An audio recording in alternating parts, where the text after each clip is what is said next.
Good evening. Welcome to WSBI, your resource for success podcast program, where you get to meet inspiring women-owned businesses from across the country. And now, for your host, Kimberly McLemore.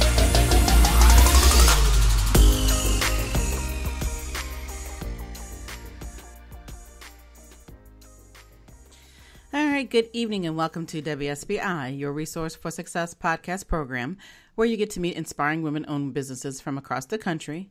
I am your host, Kimberly McLemore, and welcome to a special edition of the show tonight. With us, we have Larry Patterson, founder of Larry's Anything Goes LLC.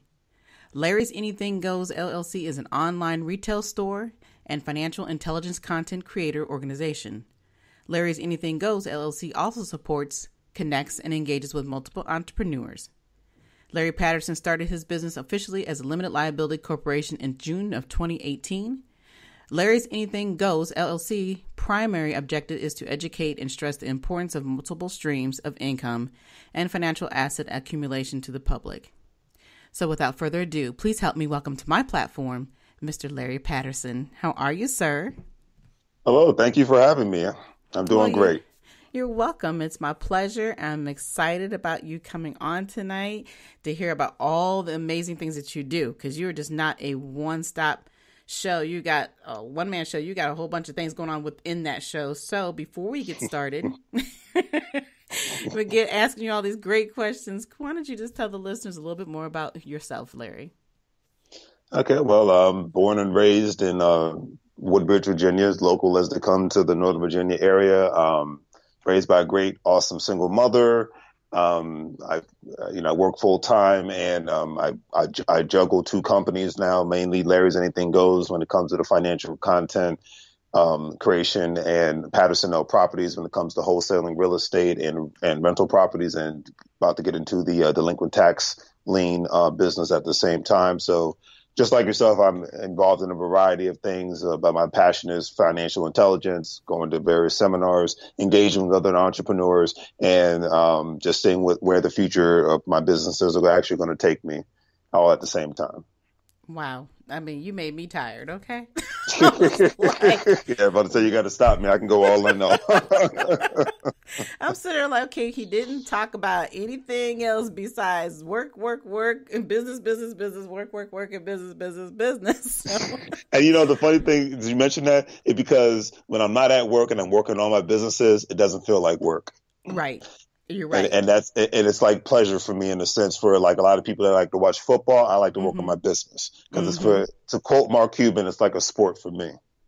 Yeah, and that's the beauty about being a business owner. But at the same time, like, most people don't understand, it is consistent work. You have to put in the time and effort in order to make it successful.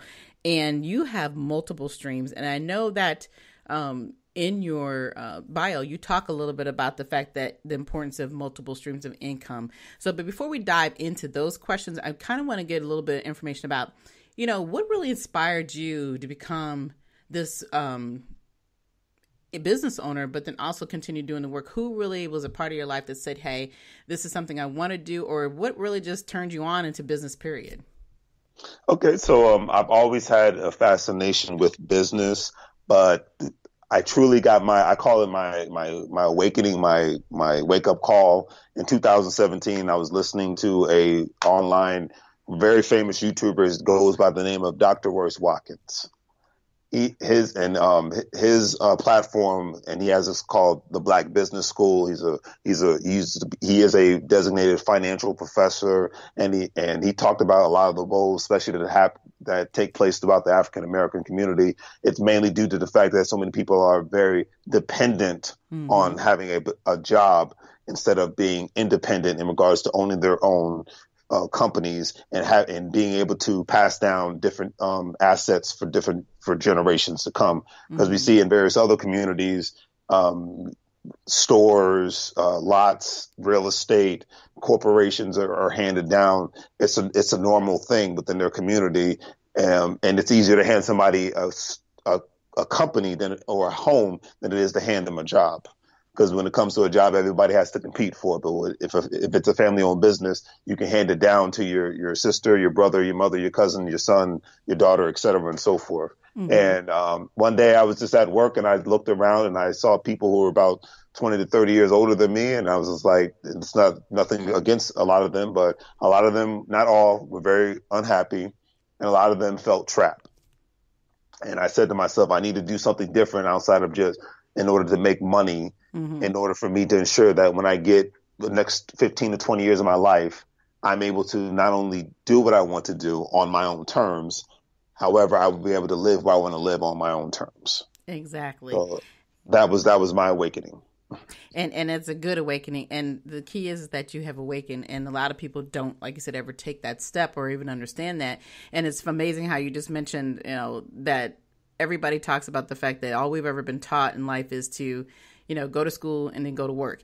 And I've had this conversation over and over for the last several weeks. It seems to be the number one topic that most people have discovered who have gone into business for themselves, or even if you're not in business for yourself, but just really understanding that, are you really truly living your best life? Are you really reaching the goals that you want to reach, beyond just having a paycheck? And, so when you said that, that always constantly rings a bell, that part of the problem that in our own communities, especially in our Black communities, that's not how we're raised. Because I kind of want to take it back a little bit. I guess when you think about the fact of slavery, people are still somewhat enslaved within their minds. And then at the same time, this is, just being able to get an education was the most important thing, because that was such a huge struggle. So obviously we're, beyond that, but there are still so many people who are not utilizing the skill sets they have and not taking advantage of what people have worked so hard and have died for us to have these opportunities. I could not agree with you more. And it's like you said, it's a mindset, and it's because at the end of the day, and I'm sure you can agree with me on this one, it's owning a business and being business minded and asset accumulation, financial intelligent mind. It's a culture. And we see it within every other culture within the United States, except within the African American community, in group economics, doing business with your own, banking with your own, that's a big thing that's not even talked about enough, because everybody's just used to going to the major corporations. A lot of our own banks aren't even utilized enough to where they can survive. And a lot of times they have to go to outside forces in order for them to be sustainable in business nowadays. And it's, my mission especially with Leverage Anything Goes, I just wanted I take it from Dr. Wurzwag, because I wanted to become a part of our culture. Every African American family needs to, and if it's a Patterson's, one group of the Pattersons needs to own a business, and et cetera and so forth. It needs to just be a part of the culture, because it's part of everybody else's culture. I give you one quick example. There's a family that used to live down the street from me, and this family actually has their own lottery. Wow. They call it their own family lottery. They put money into it every month. Okay. And whoever wins, that person actually takes the actual jackpot from the family lottery. Another quick example, they actually, all members of that specific family, they actually put money into, think of it like an IRA savings or index fund. And every year, they have a family reunion, and at that family reunion, everybody has fun, just like every other family reunion, barbecue, etc. However, in their family, what they add on to that caveat is that they actually, various members of that family have to give company presentations, business presentations, have a business plan developed. And if everybody in the family agrees that this specific family should get a loan, well, not even a loan, they should get access to the funds that they've contributed for the last year, then they say yes. And everybody gets a dividend from that business when it's successful. Wow. So they own, that family owns multiple 7-Elevens, and they own multiple hotels and a couple of subways. And main reason why they own all these assets is because as a family, everybody in the family, once they get working age, they have to contribute at least $50 a month. Wow. And that's how they're creating their own economic empire, by just doing that. So sorry if I got long-winded by it. No. I just wish that would become more of our culture in a sense. Exactly. And that's excellent information. And like I said, something so simple. I mean, $50 a month. We spend $50 in a matter of seconds. Going out, buying the shoes, going and getting the hair and the nails done. And that's the problem with our society. I mean, we know that we're a multi-billion-dollar spending community, but we're not spending, like I said, within our own communities. And that's a big issue. And, with this, obviously what we're talking about is nothing new, but it's a shame that we have to constantly keep talking about the same things over and over, because I think most people realize that coming into business is obviously much more work entailed in that than just sitting, and doing an 8-hour job and getting a paycheck, because that's easy, right? We all know that you work 8 hours, you're going to get paid, but at the end of the day, that's not even always promised. And I just, think that a lot of times people aren't always looking at their purpose in life and truly what they can bring to the table. And the first thing I always hear when people talk about going into business is that it's always this, well, nobody wants to hear what I have to say, or nobody really cares what I'm going to do. And, I just don't want to do that. I just want to live. I just want to go out and buy clothes, and I just want to go this. I mean, it's the same old. And to be honest, obviously not everybody wants to be a business owner, and it's okay, because if everybody was a business owner, then obviously we wouldn't be able to, be in the position that we're in now, because we need people in order to be successful and within our businesses, right? So I couldn't agree with you more. Right. But at the same time, I think that we don't have enough of those conversations within our families. I come from a family where my father's been in business for more than 52 years. So it's been ingrained in us as what it means to be an entrepreneur. And we have those choices where, we've been told this is what you can do. If you don't want to, you can, like my dad always used to tell us, you can use your brain or you can use your back, whatever you want to do. But whatever you do it the best at your best ability, right? Absolutely. And you use the operative word, choices. Right. Because I think people forget the fact that nobody says that you cannot have a job. Nobody's saying that going to college and getting an education, having a career is a bad thing. They always the misinterpretation is always there. But I always say it's just in your best interest to have, if you don't own a company, to at least have stock in a company. Yes. Because you need a backup plan, especially in the day of automation and robotics. It's just, for crying out loud, another store just Forever 21 is closing down. Mm-hmm. It's like, the list goes on and on. Robots are taking a lot of jobs away. It's going to be much harder for the next generation to even have a decent paying job. Wages are stagnated. It is in everyone's best interest to own stocks, bonds, real estate, any sort of corporation, have an online platform, buy into a franchise, whatever it may be. It is in your best interest for survival at this point to be an entrepreneur. Absolutely. Yeah. And I don't think people take that into consideration. And they don't, because it's the easy streak. Like I said, it's that comfort zone, and it's hard to get out of that comfort zone until you sometimes have no choice.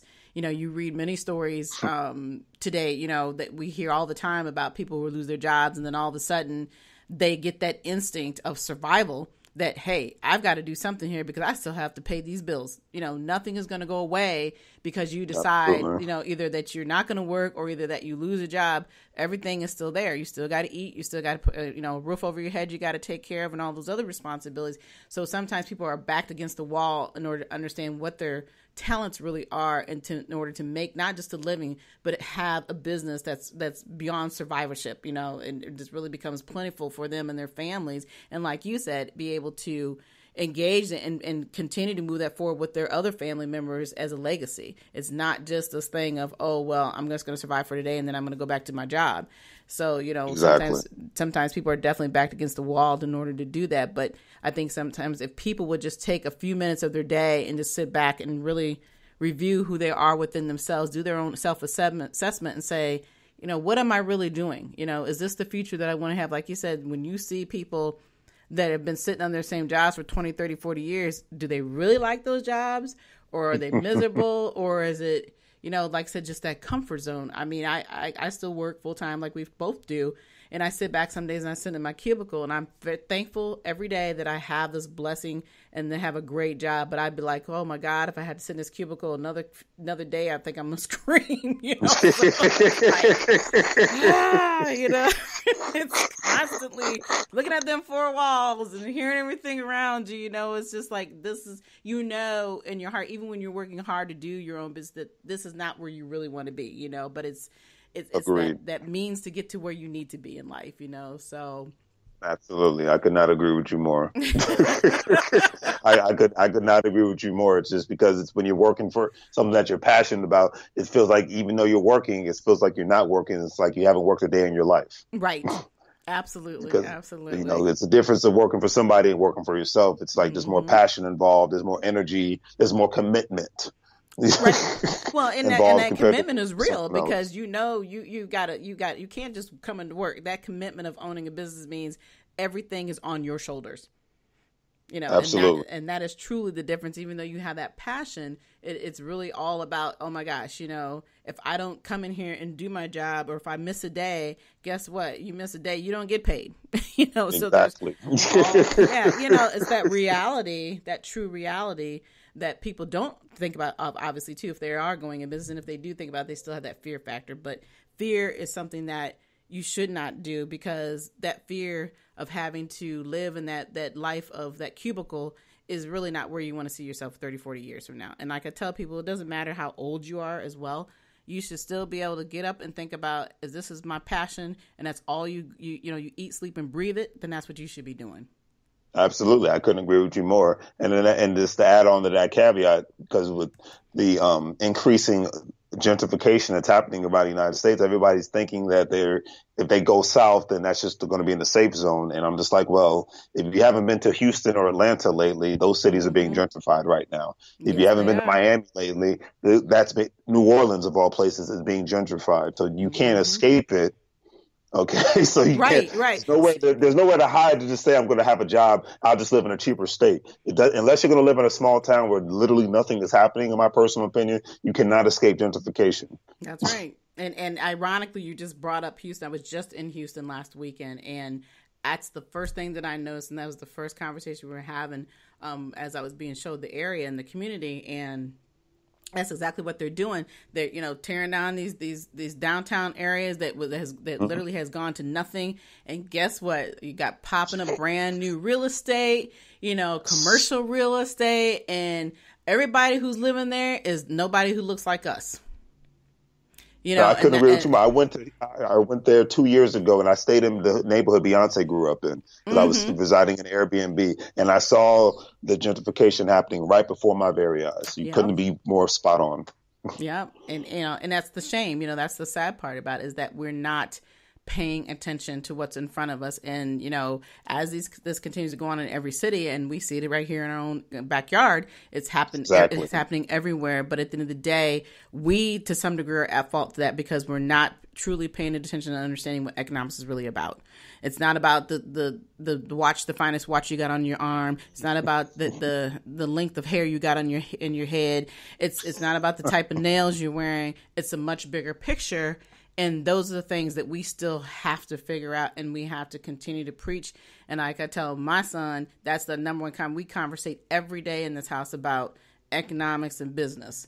And even though he is, and you have to, and he's a grown man, but these are communication things you need to do, because that's how I was raised. And I said, one thing I always tell my son, and I always talk to people about, is like, there's no excuses. Whatever you decide to do, you can't say you didn't have the foundation. You can't say you didn't have the information, but it's up to you to move forward in that direction.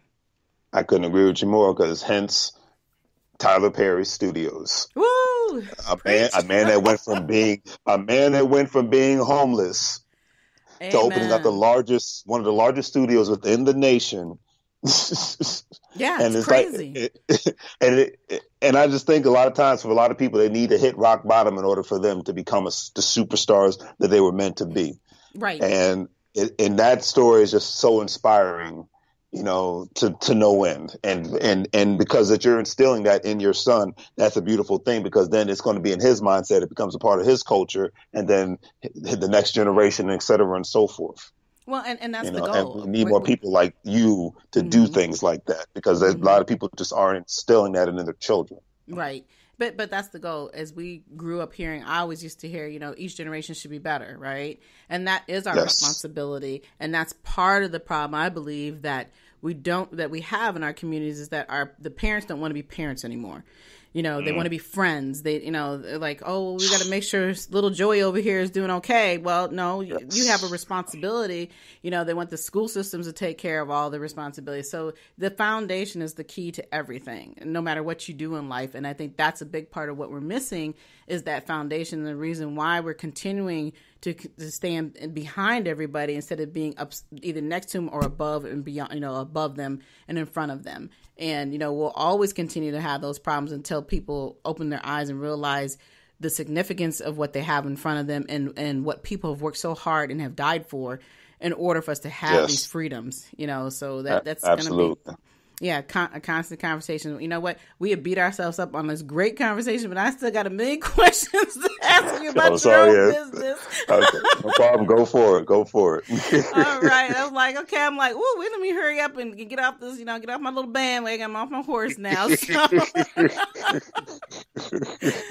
But what I would love to hear more is about your business. Like I said, we talked a little bit earlier, you are all about the multiple streams of income and understanding the financial asset of accumulation, and all that good stuff. So talk about the businesses and, what is it you're trying to educate people on beyond, what we've already talked about? Talk a little bit more about those things. Okay, so the bigger picture is, especially when it comes to layers and Anything Goes, I want more and more people, especially within our community, to have more discussions about stocks, bonds. I want to have more education in regards to annuities, short-term life insurances, especially cryptocurrencies. That needs to be talked about enough, because whether people believe it or not, that is the today, and it definitely is the future of investing, of currency. And, as a whole, more and more companies and countries are accepting it and creating their own Bitcoin. So we need to be much more educated on that as well. And another thing is, with my company, it's like we team up a lot with other financial intelligence organizations. Mm-hmm. I've spoke at various conferences before throughout the country.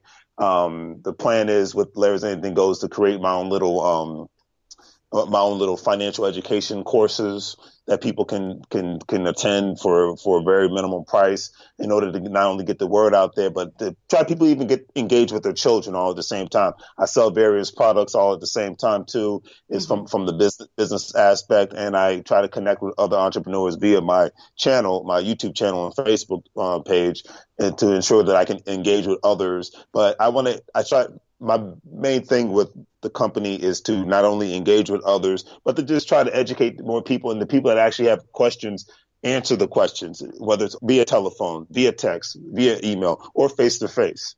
Because there's so many people that do not realize that there's so much information out here that can change their lives. They wouldn't even believe it, but it's just listening and then wanting to engage and then wanting to implement all at the same time. Mm-hmm. Exactly. And I think, like you talk about the fact that there's a ton of information. I think it's overwhelming sometimes, with people, now that the information is literally at your fingertips. And, yes. I think the thing I see is that sometimes it's like, okay, what is really accurate and what isn't accurate, because the information can flow to you so quickly. So when you're educating people and you're going through the classes, talk a little bit about what it is that you focus on and how people can truly understand how to build those streams of income. Okay, it's no problem. So for the most part, I try to figure out where people are financially first, because everybody's obviously in their different boats. All right. And then two, I try to give them just simple platforms like using Robinhood, Stash, Acorns. I'm trying to educate people to let them know that every time you can swipe your debit card, you can actually invest in the stock market. Wow. If you only have $5 to $10, you can buy $5 to $10 worth of cryptocurrency every month. Mm-hmm. These are simple principles. You can buy, if you have $30 to spare, you can buy $30 worth of an actual government bond if you wanted to. Or you could, if you have $150, you can open up your own business overnight and without even realizing it, because it's the new stock investment called carrot bars, where you can buy little bits of gold and cryptocurrency if you want to, and with that little minimum investment, you can actually have an actual business, a home-based business, and then you could build a financial platform. And if you refer others, it's a referral-based business, but it's not a pyramid scheme. You refer others, and as soon as they buy more cryptocurrency and gold, you receive a dividend from every time that they make a purchase, and then et cetera and so forth. The simple principles, because my thing is I want to reach the everyday working people. Right. Okay. Because people who are already entrepreneurs like you and myself, we get it. You don't have to keep, kicking the can down the road when it comes to how we think and how we operate on a daily basis. But with the everyday working people, I want them to know that even if you never own a company, you can own a company, and it can take very minimal of your time. You can still receive the same tax write-offs as every other Fortune 500 CEO out there, and you can still get other investments and create other assets for yourself and for your children all at the same time. Wow, that was a lot of great information. So the information you just talked about, you talked about a slew of different opportunities and ways that people can become business owners. Now, do you take this educational program that you have and how you educate people? Are you doing this like on a weekly basis, or is this a monthly program? Or is it people just reach out to you and say, hey, I want to learn more about your programs? How do you go about doing that? So it's usually on a weekly basis, and for the most part, it's happened via word of mouth because as my subscribers have grown and just people I engage with from when I go to events, while even when I'm at work, or just people that I have because people that I just engage with going to a grocery store. Mm-hmm. I engage with people on multiple levels, and a lot of times I just probably like yourself, I just hand my card out, and the ones that are interested actually call, and obviously the ones that don't, they don't. And then we end up just engaging on a regular basis, and I just end up educating people, and sometimes even like, hey, I get paid for my services with a little bit of, I call life coach sessions in regards to showing, hey, this is other ways that you can use very minimal amount of your money and change your life around so that you're not just an employee, but you're actually a CEO all at the same time. Because I tell people, no matter where your situation is, at the end of the day, you are the CEO of your own life, period. That's right. Absolutely. Yeah, you definitely hit that one out the park. That is excellent information. I mean, I had no idea that what you provided and how much fulfillment that you give people when it comes to understanding how to bring in multiple streams of income. Because, most people, when they think about the multiple streams of income, like you talked about, most of them look at the pyramid process, and it's okay. It works for some people, but it's not always the quickest way to build that empire that you're trying to build, because you're still depending on other companies in order to make that, work for you. So I really like the information that you just provided. But just talk a little bit about maybe some of the challenges you've had doing the type of businesses you're doing. What have you faced with that?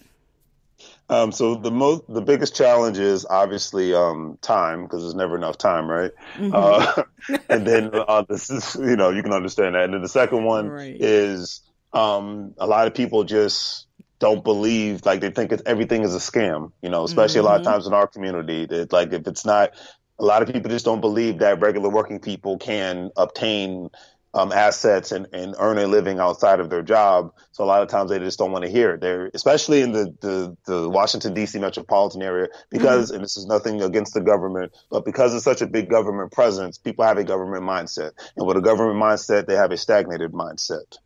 To where that it's nothing against the government. It's just the government, being in the government and being an entrepreneur is two different worlds. It's like space and Mars. It's two different worlds. And a lot of times people can't leave their planet, because they're stuck in their one planet, and they see opportunity at another planet, but they don't want to go because that will actually, involve them stepping outside of their comfort zone, just like you mentioned earlier.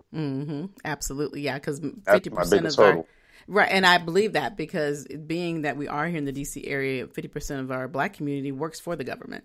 So, exactly. That's a huge percentage. So it's very difficult, like you said, for people to come out of that comfort zone and say, hey, I'm going to go quit my job, to go do this. And that's where the big misunderstanding is. Like, so it's not always about quitting your job. It's about understanding how you can add those other streams of income, prepare yourself for that retirement before you get to the point where like I tell people, retirement is great to have money, but I want to be able to move and enjoy my life while I'm still have that capability, and I don't think sometimes people look at it that way. It's always, well, I'm going to build my stream of money here, which is great, but we're not promised anything. So, while you're continuously building that money, you don't know if you're going to, once you retire, whether you're going to be able to enjoy all of it. I couldn't agree with you more. Yeah, and I just think you hear and see so much of that, and I can sit back. I always laugh and think about when I was growing up, there was always that commercial that would come on about retirement, the golden years, and I was thinking to myself, I got to look like that in order to have some fun. In order to retire. I'm like, wait a minute now, I got to be all crippled and bent over before I can enjoy my money. I'm thinking, yeah, well, about that point, I don't really care, So, as a kid seeing that, it's like, wow, the golden years. That was something I always feared, growing up, was like, I don't want to do the golden years if it's like this. I do not blame you whatsoever. So obviously I'm showing my age some, but it's just that we're in definitely a different time and age where, like you said, the technology is definitely there. A lot of positions are going to be, taken away. The human side of it is already going away, and we can see that consistently every day. I mean, I even think about the fact that here we got, was in Amazon, it's in the Crystal City area coming. Things are changing very rapidly. And if you don't have that understanding of technology, don't understand IT, you are going to be in a lost world, because that's the way we are going. We've been going that way for many years, but now it's very prevalent that, you don't even have to leave your house in order to get your groceries anymore. I mean, wow. You're right. I just ordered my dinner via services of DoorDash. There you go. Yeah, that's our number one around this household, DoorDash. I mean, you don't even have to go to McDonald's anymore. You can get DoorDash or Grubhub, right? Yeah, you don't really need to leave the house anymore. I used Uber. I had to pick up a car. It's like, this is the world we live in. Yes. And we live in an adapt and overcome society right now. Absolutely. And the thing is, it's all about convenience, right? It's all truly, the world we live in is about convenience. And because we have a busy, world, but the things are, I guess I always think about, what are you really truly being busy about? What is it that makes you so busy that you can't find the time anymore to get up and go to a grocery store and pick out your own groceries? I guess because I'm in my 50s, I haven't been able to fathom that piece just yet, It's just a lot of people are lazy. Let's call it what it is. I mean, right. Alan says it all the time. My significant other, she's like, look, they make technology for people that are becoming more lazy. Period. Absolutely. Yeah. I mean, the average person, when you go to the store, can't even count money. I mean, I've seen that many times. And I'm like, what's going to happen when computers aren't around? When people truly do have to use their heads and think. And I guess when I think about the generations today, they, even when they go to school, they don't even want to go to school anymore. Before it's over, it's going to be strictly no brick and mortar. It will all be done online. I don't see that not happening. I think that's going to be the next phase. But I also believe it takes away from the opportunity for people to engage with each other and understand how to do some of the basic things that I grew up with, which is basically reading, writing, and arithmetic. They can't do. There's a lot of that cannot be done. Today because of the technologies that we have. So, I mean, it has its good and it has its bad things, but I think we really need to hold on to both, because those opportunities are definitely, there's going to be times where that you can't use a calculator for everything, so to speak. I couldn't agree with you more. There's certain things that technology can't replace. Even if it does, it still can't, because eventually the human will be put in a situation where they will not have technology. That's right. Well, I don't know if you you may be too young to remember or think about the fact of 2000. A lot of people don't even realize 1999, 2000 was rolling in, and oh my God, they thought it was the end of the world, right? So, I remember. You remember? And it was all based on technology, and even then, people didn't understand the importance of it, of, oh my gosh, I mean, literally people were out buying, water and food and everything. I said, well, if it's in the world, what you need all that for? That was my thought. Everybody's a conspiracy theorist still think it was just a good ploy to get the private sector rich. That's all. Exactly. to bump up consumer spending, basically. Exactly, because I always, I guess, I'm like, I was still a kid, I was in high school. I'm thinking, this isn't making any sense to me. I'm like, okay, whatever, but it is what it is, but that's the thought processes that we, you deal with and you live with in life. And, people just truly need to think more within themselves. They need to truly understand that there's so much more that they can continue to learn. And like you said, being a business owner is not as hard as it used to be. You can literally overnight become that business owner, and having an individual like you, Mr. Patterson, available that can teach people the simplicity of it, but also the importance of it. I have so much respect for you, and I appreciate everything that you're doing. And you definitely keep moving forward and doing what you're doing. I greatly appreciate that. And you as well. You definitely inspire me and us all to continuously pursue our goals and aspirations outside of just having a job. So I greatly appreciate it. And keep up the great work with your books and your touring and your engagement. You inspire us all. Thank you so much. I appreciate that. But before we go, because I know we're a little past our time, please tell everyone, Larry, how they can get a hold of you and, where they can find you on social media and the whole 9 yards, please. Okay, no problem at all. But the first and best place to find me is on YouTube. All you have to do is type in Larry's Anything Goes, LLC, and my name will pop up immediately. And please just subscribe to my page for some great content. And you never know, if you're in the business the world of entrepreneurship, I would love for you to be a guest of mine. You can check out my website for extra content at www.larrysanythinggoes.com. All right. If you want to get some specific items, you can go on there as well. So I would greatly appreciate it. All right. Well, that was awesome. I mean, I have just enjoyed this conversation. We could probably continue to keep talking, but my show is good 30 minutes. We are always over. This is how it goes. You know, when it's good. But I do appreciate you. I appreciate you so much coming on and being my guest for this evening. And do you have any last words for my listeners?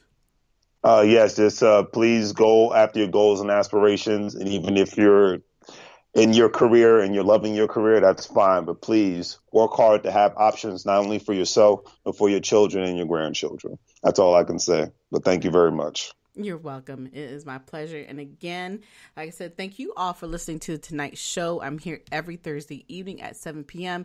You can follow us on iHeartRadio. We're on Spotify. We're on Apple Podcasts. We're on Tumblr. I'm starting to forget, and I'm on so many different platforms now. I'm so excited that we're continuing to grow the show. So if you would like to be a guest in 2020, just reach out to me at Kimberly WSBI LLC. You can reach out through that. And I also got, of course, I can't even remember half my own Gmail accounts, which is crazy, right?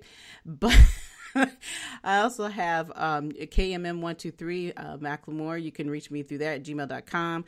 But if you just want to have any other basic information, you can go to my website at www.wsbilc.com. Follow us on Facebook, Twitter, YouTube, LinkedIn, and Instagram. But until next time, you all have a great evening and good night. Good night, everyone. We will be back next Thursday evening at 7 p.m. Follow us on Spreaker, www.spreaker.com/user/WSBI. View our new WSBI website anytime at www.wsbillc.com and on Facebook, Twitter, YouTube, LinkedIn, and Instagram.